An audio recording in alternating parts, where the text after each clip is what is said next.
Jeudi 25 mai 1995.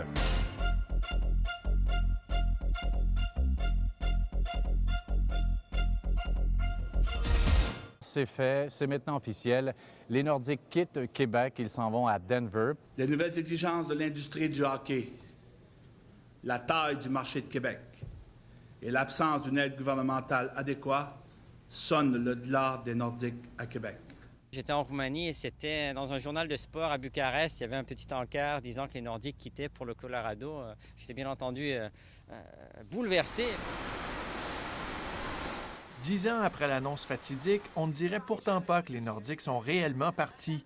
Tasses et verres de bière par-ci, chandails de toutes sortes par-là, les objets aux couleurs de l'équipe se vendent encore très bien. Je pense que c'est peut-être même plus populaire aujourd'hui.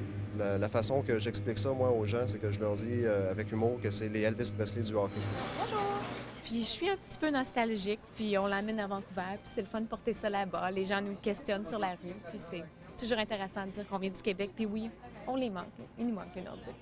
Tellement en fait qu'il ne se passe pas un jour sans qu'Alain Côté entende parler de son fameux but refusé contre le Canadien en série éliminatoire de 1987. On peut parler des vraies choses, là. Est-ce qu'il était bon, votre but? Ah, mon but était bon, il était encore bon. D'ailleurs, mon discours n'a pas changé là-dessus. Il a toujours été bon. Mais les autres souvenirs, quoi qu'on en dise, s'effacent tranquillement. La preuve, la bannière du championnat de division Adams gagnée en 1986 et accrochée au toit du Colisée la même année est introuvable. Ce serait pas Anton Nepeter qui serait retourné avec en Slovaquie, par hasard?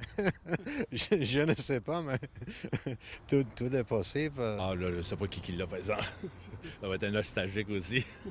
Non, je ne sais pas ça du tout. Programme des Nordiques, mettons ton vedette, Chris Simon! Si la bannière s'est envolée, c'est loin d'être le cas des millions de dollars que faisaient entrer les Nordiques dans l'économie de Québec. Hockey junior, football universitaire, cinéma, spectacles de toutes sortes, l'argent est simplement dépensé autrement.